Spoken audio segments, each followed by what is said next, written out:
Good morning, YouTube, and welcome to the very first episode of Fake News Now. I'm your host, Max Silver, joined by my unnecessarily British co-host, Oliver John. Thanks, Max. Glad to be contractually obligated to be here. Even if the BBC did pay tremendously more. Try to cover the news sober next time, buddy. Now, Oliver, I've always thought of America as a princess that's been misled and forced into a miserable state of confusion. But now that I've grown up and seen her under the moonlight, I can see her for the beautiful ogre that she is. Yeah, she really is the Fiona of the first world countries. Now, don't get me wrong, I love the United States, but that doesn't mean kind-hearted citizens can't be misguided by punchlines and catchphrases. Our politicians and media companies have been working together to keep us distracted on social issues that can be easily handled by accessible voting rights. That is absolutely right, Max. And that's why we're here today. Our job is to sift through the litter box of news articles to make sure you get the best shit possible. That's our guarantee here at FNN, so crack a cold one, grab a cheek, it's time to get uncomfortable.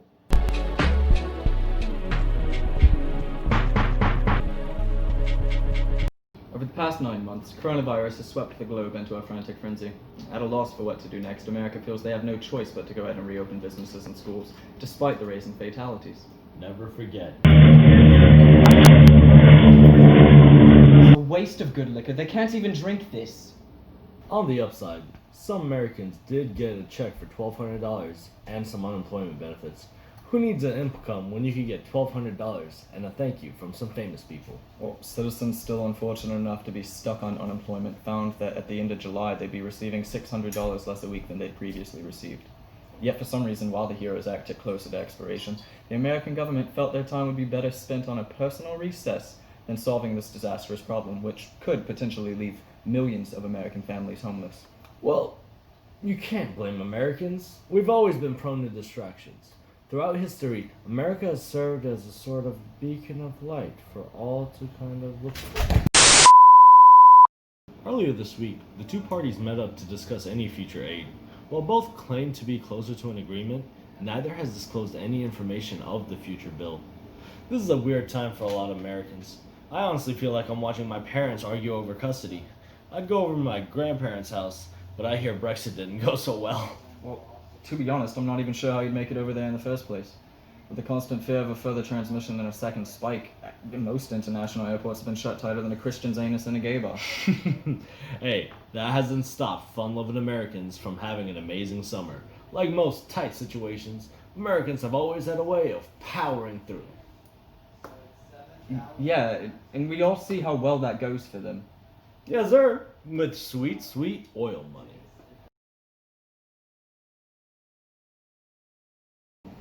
Many states that rely on tourism and side attractions have already opened in sake of commerce, but states like Florida and South Carolina have begun to see the repercussions of jumping the gun.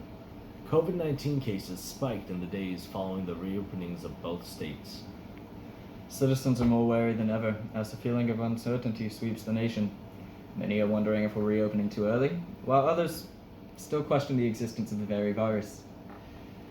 As misinformation grows rampant with media platforms, field professionals, and politicians all contradicting each other, people are at a loss for what to believe.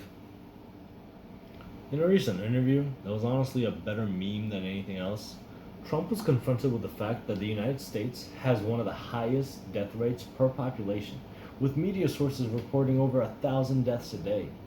Luckily, Trump outsmarted the interviewer by blaming every other country and handing out very colorful one-sided charts.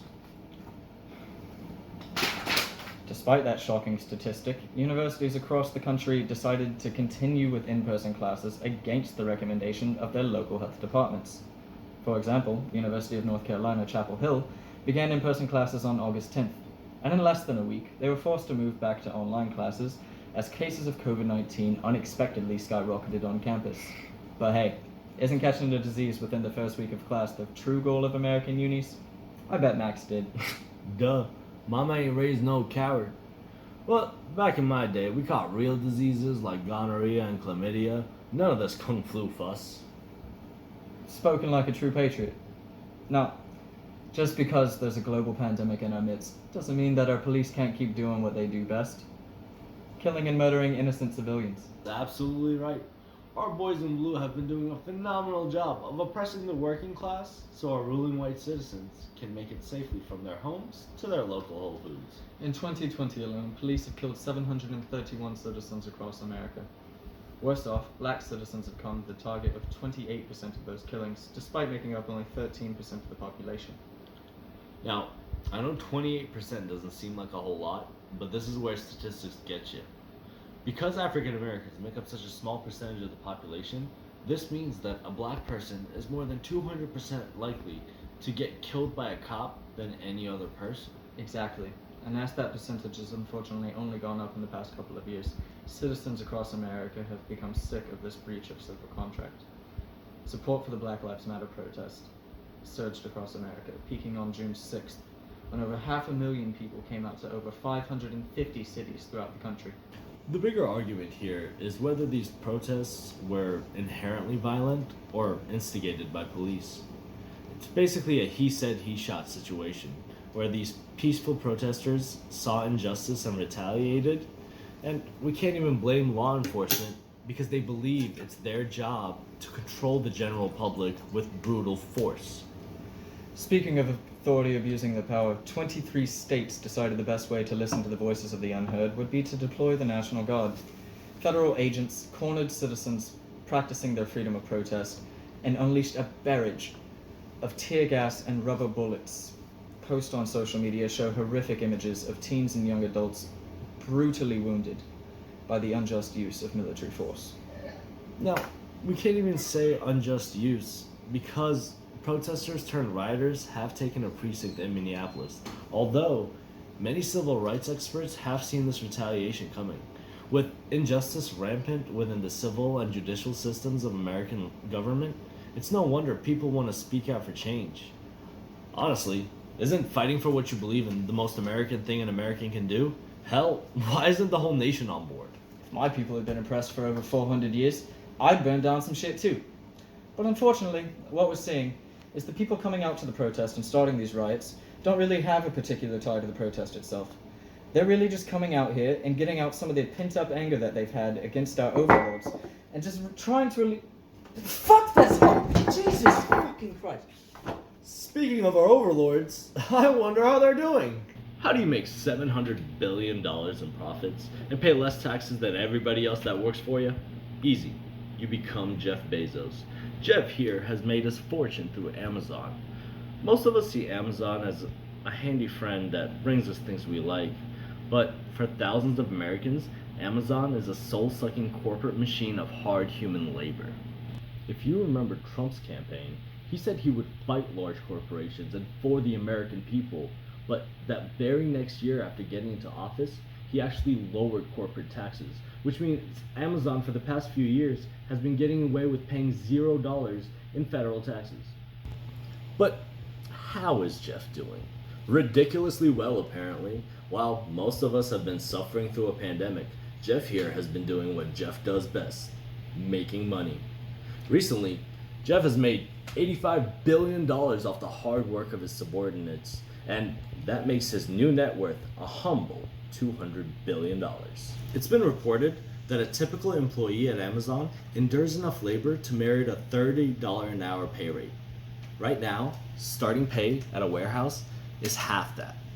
People were quick to show how they feel because last week, protesters set up a guillotine outside of Jeff's compound and demanded higher wages for their mistreated employees.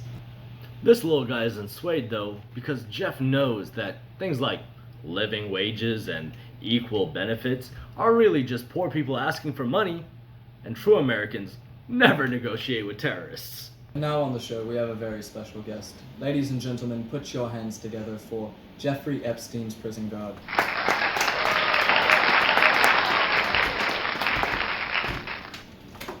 Thank you for being here today. Thanks for having me. This is live, right? Yes, it is. Why? Hey, Grandma. I miss Focus, please. you. Sorry. Wonderful. Now, quick question, and it's the one on everybody's mind. Did Jeffrey Epstein kill himself? Jeffrey Epstein was an inmate at Metropolitan Correctional Center. Yeah. A body was found in said inmate's cell with the same fingerprints as Jeffrey Epstein. Okay, the autopsy states that he hung himself. Can you tell us what he used to hang himself? Jeffrey Epstein was an inmate at Metropolitan Correctional Center.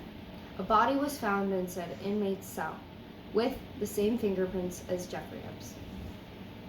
Right, but the autopsy also states that he had contusions on both wrists, an abrasion on the left forearm, deep muscle hemorrhaging on his left shoulder, and upon further look, he even had injury to the back of his neck, a cut on his lip, and an injection mark on his arm. What? How? Easy. He just tied himself up, beat himself up, and then drew up a noose, injected himself with something, and hung himself to death. Typical, really. Right, yeah, I see. Look, guys, all I know is that Jeffrey Epstein died in that cell, and that autopsy report states that it was suicide. I'm gonna have to go with the professionals. Alright, fine, I understand. It's not your area of expertise. That being said, how exactly is it that he died without you knowing? Well, at MCC, we weren't really prepared for an inmate of his caliber. I mean, this is the most publicity any of us have seen in pretty much our entire lives. I mean, shout out to the people back home, you know? Okay, once again, please focus. We'll cut that out later. But I bet this indictment was exactly what you guys needed, right? That's the attention you needed? My colleagues and I were used as scapegoats to cover the broken prison system. Right, because it's not your fault. You were played into a much bigger ploy where large corporate and political figures come into play, and you were just doing what you were told and ended up paying for it. Yes, we work as prison guards under my warden, who owns the prison, who probably knows the guys that were involved. Not to mention, we're severely understaffed, working tons of overtime a week, and I don't get paid enough to give a shit about problems like this. I'm sorry. Who gives a shit about some pedophile that died? Who cares if he did it himself or if someone else did it? Quite frankly, I hope someone else did it, because it'd serve him right. There's no room for pedophiles and child predators in my society. I couldn't have said it better myself. Thank you for being here today. No problem. I enjoyed the time. Thank you so much.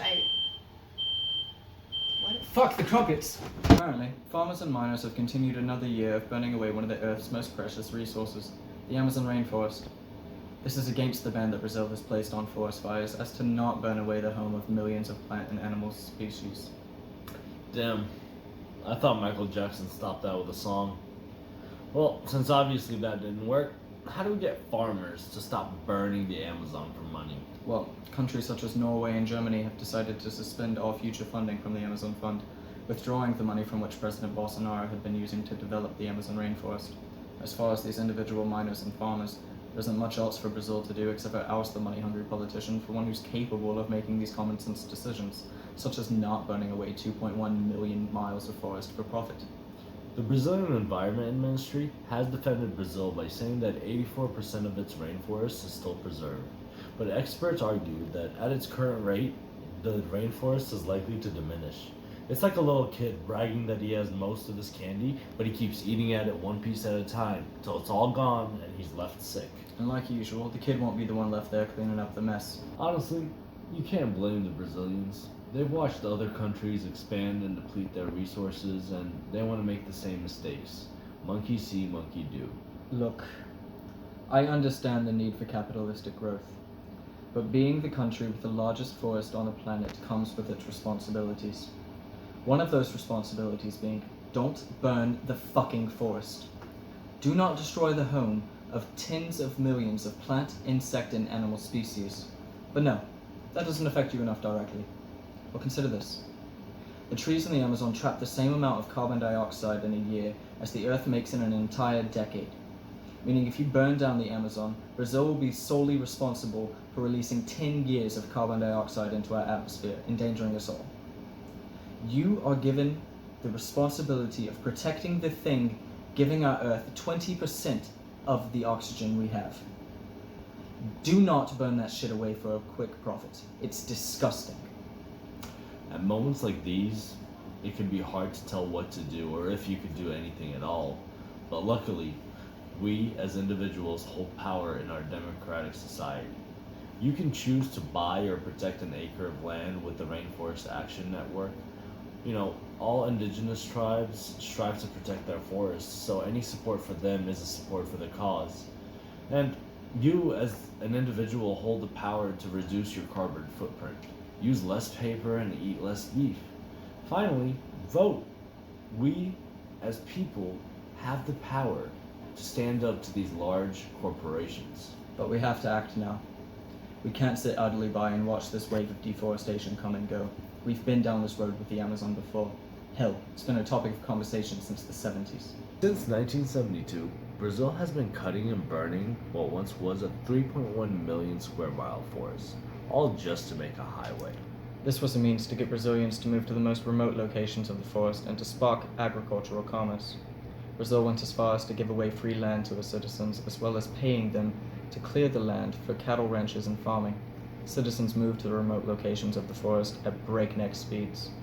As development on the highway progressed, more and more pioneers followed, sparking the Amazonian land rush.